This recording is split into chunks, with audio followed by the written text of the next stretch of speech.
नमस्कार दोस्तों, मैं राजीव रंजन दी प्रोफेशनल पर आप सभी का स्वागत करता हूं। आज के इस वीडियो में हम लोग बात करेंगे G7 समिट के बारे में। तो चलिए देखते हैं। G7 समिट हाल ही में जून 10 से लेकर के 12 के बीच में शेड्यूल था होने के लिए, बट कोविड-19 पैंडेमिक की वजह से इसे कैंसिल कर दिया गया है, पोस्टपोन कर दिया गया है।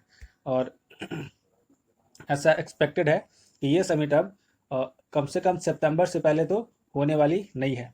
वैसे इस समिट को लेकर के जो यूएसए प्रेसिडेंट है, क्योंकि यह समिट यूएसए में ही होने वाली थी। कैंप डेविड करके यूएसए में एक जगह है जहाँ पर इस समिट को किया जाने वाला था, लेकिन इसको कैंसिल कर दिया गया है, पोस्टपोन कर दिया गया है। वैसे डोनाल्ड ट्रंप चाहते थे कि किसी भी तरीके से इस समिट को करा दिया जाए, बट जो यूके के प्राइम मिनिस्टर हैं और फ्रांस के जो प्रेसिडेंट हैं, उन लोगों ने कहा कि नहीं, अभी के सिचुएशन में इस समिट को नहीं कराया जा सकता है।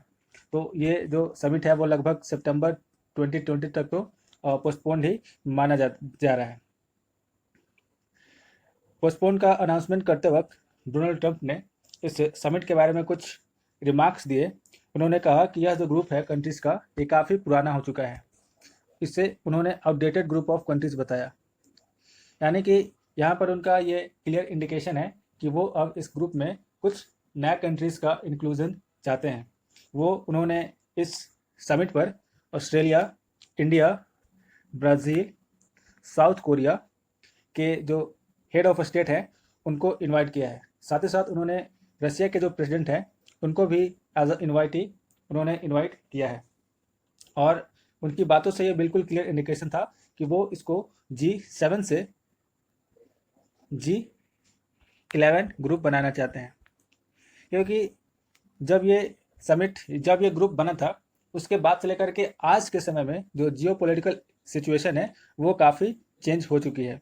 आज के डेट में India, Australia, Brazil, south Korea, इन सब का जियोपॉलिटिकल इफेक्ट या फिर जियोपॉलिटिकल इनका जो इफेक्ट है वो काफ़ी ज़्यादा बढ़ चुका है। खास तौर पे इंडिया है, ऑस्ट्रेलिया है।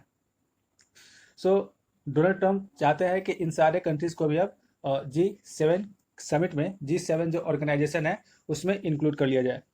बट दोस्तों, यह सिर्फ डोनाल्ड ट्रंप के चाहने से या फिर सिर्फ एक यूएसए के चाहने से नहीं हो सकता है, क्योंकि ये पूरा का पूरा जो समिट है वो यूएसए में होने वाला है। तो डोनाल्ड ट्रंप भले ही अपने तौर से इन कंट्रीज़ को इनवाइट कर सकते हैं, बट अगर इनको इंक्लूड करने की बात अगर आती है तो इसके लिए जो बाकी जो मेंबर्स हैं, बाकी जो 6 मेंबर हैं, उनकी भी सहमति इसमें होनी चाहिए। वैसे जैसे ही डोनाल्ड ट्रंप ने इसके बारे में कुछ कहा तो यूके और फ्रांस से सीधा एक अपोजिंग नोट में उन्होंने ये कहा कि रसिया को किसी भी तरीके से इस ऑर्गेनाइजेशन में शामिल नहीं करना चाहिए। वैसे दोस्तों, रसिया पहले भी इसका पार्ट था, बट कुछ कारणों की वजह से उसको इस ऑर्गेनाइजेशन से बाहर निकाल दिया गया था। सो वापस से रशिया को इंक्लूड करने पर यूके और फ्रांस ने तत्काल ही जो है वो नाराज़गी जो है वो जाहिर कर दी है।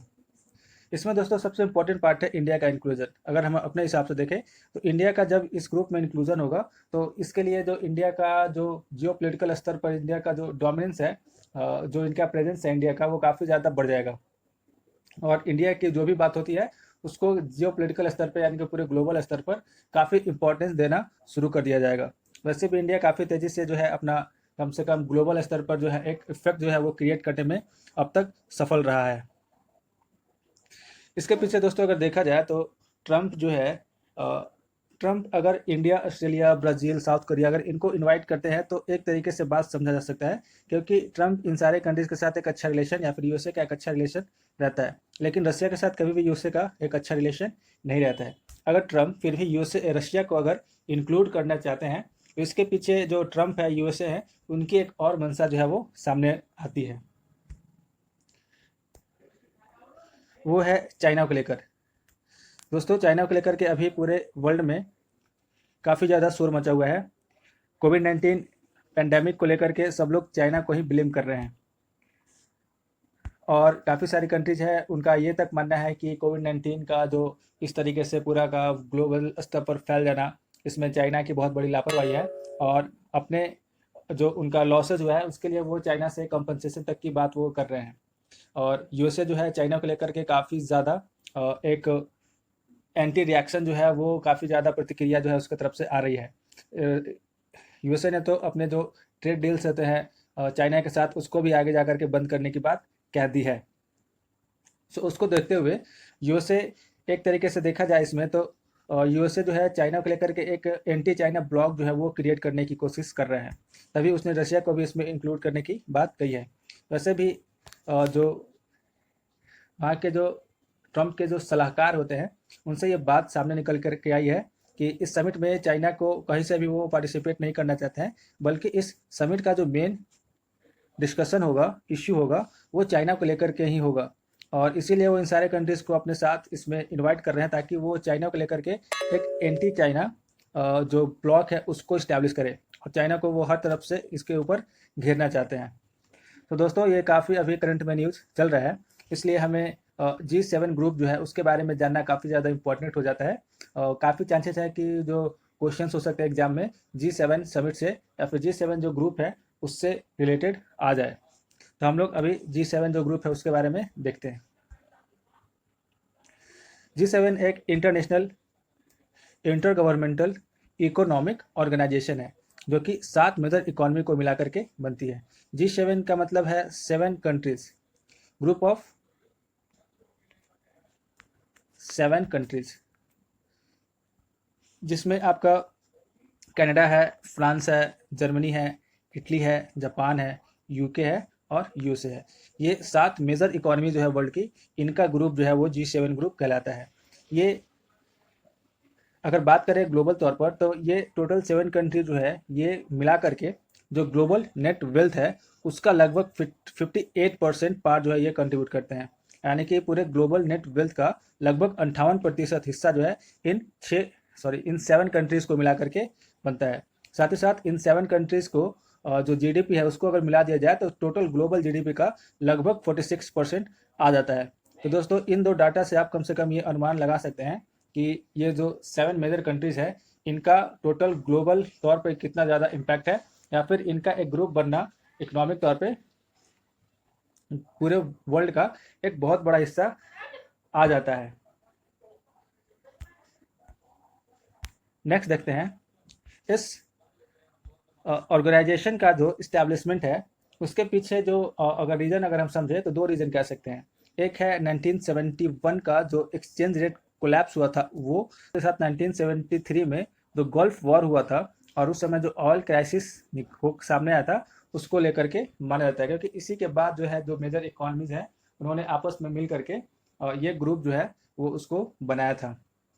दोस्तों 1960s में जो डॉलर है उसमें काफ़ी ज़्यादा फ्लक्चुएशंस हो रहे थे, और जिसको लेकर के उस समय के जो यूएस के प्रेसिडेंट थे, यूएस प्रेसिडेंट रिचर्ड निक्सन, उन्होंने टेम्प्रोरी तौर पर जो एक्सचेंज रेट था यानी कि डॉलर के बदले में जो गोल्ड का एक्सचेंज होता था उसके ऊपर बैन लगा दिया था, उसको बिल्कुल बंद कर दिया था, जिसकी वजह से एक्सचेंज रेट का क्राइसिस हो गया था। और वही बात 1973 में, तो उस वक्त गल्फ वॉर चल रही थी, यानी कि अरब कंट्रीज़ और इसराइल के बीच में वॉर हो रही थी। तो जो भी कंट्रीज़ इसराइल के सपोर्ट में आ रहे थे तो ये अरब कंट्रीज़ उनके ऊपर ऑयल एक्सपोर्ट का बैन लगा दे रही थी, यानी कि उन कंट्रीज़ को जो ऑयल है वो एक्सपोर्ट नहीं करने की बात कर दी गई थी, जिसके वजह से उन कंट्रीज़ में ऑयल का जो प्राइस है वो लगभग 400% से ज़्यादा जो प्राइस है वो बढ़ गया था ऑयल का। तो ये 2 मेन रीजंस है इस ऑर्गेनाइजेशन का जो इस्टेब्लिश होने के पीछे। 1975 से इसका रेगुलरली एनुअल समिट जो है वो होता आ रहा है। 1975 से G7 जब ये इस्टेब्लिश हुआ था तो उस समय इसको लाइब्रेरी ग्रुप कहते थे, क्योंकि लाइब्रेरी में ही बैठ करके इस सारे चीज़ों के ऊपर जो है वो बात हुई थी। बाद में ये G5 कहलाया, बाद में उसके बाद G6 और फाइनली ये जो G7 है ये 7 कंट्रीज़ का वो बनकर सामने आया। रसिया जो है इस ग्रुप का पहले से भी पार्ट रहा है। इस ग्रुप को रसिया ने 1997 में ज्वाइन किया था, बट रसिया का जो एग्रेसिव एक्टिविटी रहा और साथ ही साथ 2014 में क्रीमिया के एनेक्सेशन को लेकर के इस ग्रुप से रसिया को फिर एक्सपेल कर दिया गया था, बाहर निकाल दिया गया था। साथ ही साथ जो अदर कंट्रीज़ है उन्होंने रसिया के ऊपर ये भी ब्लेम किया था कि जो रसिया है वो ग्लोबल रूल्स और नॉर्म्स को फॉलो नहीं करता है, वो अक्सर उसको तोड़ता रहता है। इसलिए रसिया को जो है इस ग्रुप से एक्सपेल कर दिया गया था। और यही रीज़न है कि आज जब यूएसए जो डोनाल्ड ट्रंप है उन्होंने रसिया को एक्सक्लूड करने की बात कही, इंक्लूड करने की बात कही, तो तुरंत ही जो अदर कंट्रीज है उनका रिएक्शन आ गया कि रसिया कभी भी ऑयल जो ग्लोबल नॉर्म्स होते हैं, ग्लोबल रूल्स होते हैं, उसको फॉलो नहीं करता है, इसलिए इसको इंक्लूड नहीं किया जाना चाहिए। शुरुआत में जब ये ऑर्गेनाइजेशन का इस्टेब्लिशमेंट हुआ था तो इसका मेन पर्पस सिर्फ इकोनॉमिक इश्यूज़ को डिस्कस करना था। सिर्फ ये लोग इकोनॉमिक इश्यूज़ को डिस्कस करना चाहते थे। इसलिए इसका जो मीट होता था तो उसमें भी जो अलग अलग कंट्रीज़ है उनके सिर्फ फाइनेंस मिनिस्टर आकर के उनका समिट होता था, वो आकर के मिलते थे और इसी को डिस्कस करते थे। लेकिन 1990s के बाद लगभग 21st सेंचुरी का जो फर्स्ट डेकेड है उसमें इसका जो पर्पस है वो धीरे धीरे चेंज होने लगा और ये धीरे धीरे जो जियो पोलिटिकल इशूज़ होते थे उसको भी यहाँ पर डिस्कस किया जाने लगा। और फिर फाइनेंस मिनिस्टर के साथ साथ जो हेड ऑफ स्टेट है उनका भी मीटिंग जो है इस समिट में होना शुरू हो गया उसके बाद से। तो धीरे धीरे ये जो इकोनॉमिक इशू से इसने global political geo political issues की तरफ इसका जो पर्पस है वो साथ ही साथ शिफ्ट हो गया है। सो दोस्तों, ये था G7 के बारे में, G7 समिट के बारे में, ग्रुप के बारे में। ये काफ़ी इंपॉर्टेंट है आने वाले एग्जाम्स के लिए, खासतौर पे रसिया का जो ग्रुप से बाहर निकालना ये काफ़ी इंपॉर्टेंट हो जाएगा, क्वेश्चन इससे आ सकते हैं, तो आप इसको अच्छे से प्रिपेयर कर लीजिएगा। सो आज के वीडियो में बस इतना ही। आगे करंट अफेयर रिलेटेड ऐसे वीडियोज़ आपको मिलते रहेंगे। सो आपको अगर ये वीडियो अच्छा लगा तो आप इस वीडियो को लाइक कीजिए और चैनल को अब तक सब्सक्राइब नहीं किया है तो चैनल को सब्सक्राइब कर लीजिए। तब तक के लिए दोस्तों, थैंक यू, धन्यवाद।